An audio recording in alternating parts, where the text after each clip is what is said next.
Hey bookworms, welcome back to the channel and get cozy because today we are peeling back the layers of a literary masterpiece that is as strange as it is unforgettable. Today we are diving deep into Franz Kafka's Metamorphosis, a literally genius, brilliant classic. And just a little heads up, if you are curious to read this book or experience this book chapter by chapter, then you know what? I have actually done a 3-part read along series on the channel itself. You can find the link somewhere here, and it is also in the description box below. So go and check out the series. And for those of you who might be new to this absolute mind mender, let me set up the scene. Imagine one morning, ordinary morning, not waking up to your alarm, but to discover that you have undergone a bizarre, grotesque transformation imaginable. That's exactly what happens to Gregor Samsa, our protagonist, a diligent, hardworking, traveling salesman. He just opens his eyes to find himself to be a giant insect. Seriously, a monstrous vermin. And this sharp short novella chronicles the devastating fallout, how his once dependent family, his over demanding employer, and Gregor himself grapple with this unspeakable change, watching his life and his humanity slowly but unrevocably unravel. Now, let's be honest up front. Metamorphosis is not a book that you love traditionally to read, like a sweet romance or like a thrilling adventure. But what this book undeniably is that it is impossible to forget.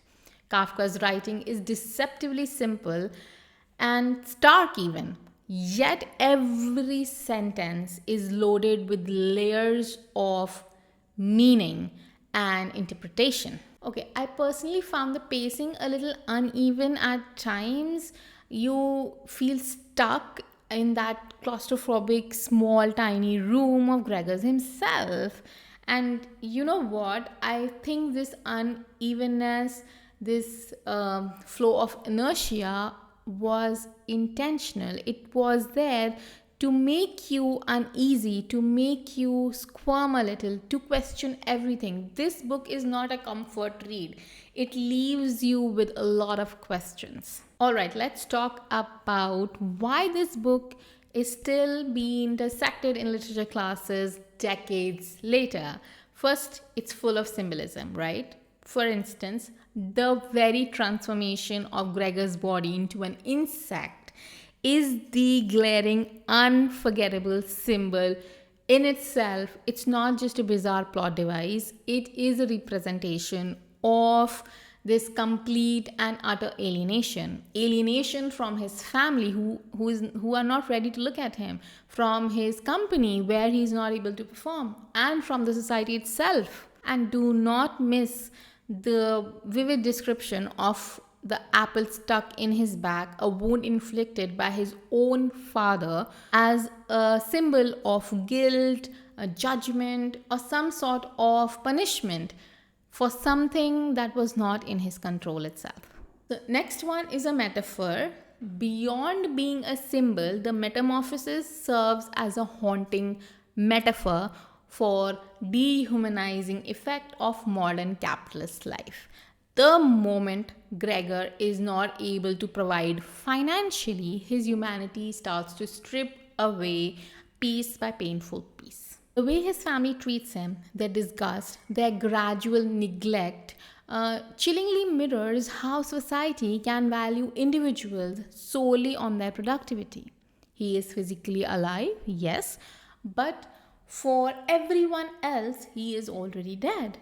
It is a testament to this brutal logic of utility. Let us discuss a few examples for similes as well, because Kafka's prose, well, pretty much straightforward, but it is laced with stark, almost brutal similes, because he just not tell you that Gregor is a bug. He makes you see him as a bug. You know, his married legs, thin as sticks, his hard shell. You see these precise, unsettling in elaborate descriptions that makes you uneasy and makes you feel, yes, Gregor actually transformed into this creepy insect. Okay, last but not the least, let us discuss irony because this book is full of it. Gregor has dedicated his entire life sacrificing his own desires and health for the security and comfort of his family. And when the moment comes, this family is not even able to look at him, right?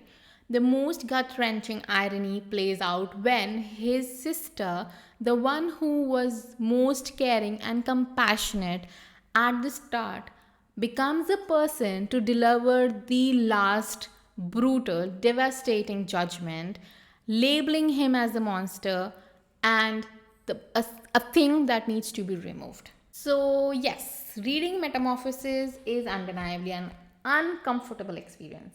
But, my friends, that is exactly the point of this book. It is blistering, unflinching critique on societal norms, on profound alienation, and endlessly open ended story which can mean different things to different readers. Some see it as a tale on mental illness, some say it's a commentary on immigrant experience, and some others say that it is on dehumanizing nature of work of today's time. For me, it left me hollowed out and thoughtful at the same time, in equal measure, actually. And this is a book that gnaws at your mind and forces you for an introspection long after you are done with the book. And that, I think, is a hallmark for it being a classic literature. So, if you are in for a short, impactful, and thought provoking book, I will strongly recommend you to read Metamorphosis at least once. Don't forget to check out the 3-episode read along series of the book so you can finish this book without reading it, actually. Yeah. And as always, don't forget to like the video, share, and subscribe to the channel if you haven't already. And hit that bell icon so that you do not miss any further bookish adventures, from reviews to read alongs to adaptations and even bedtime cozy stories. So until next time, happy reading and see you soon.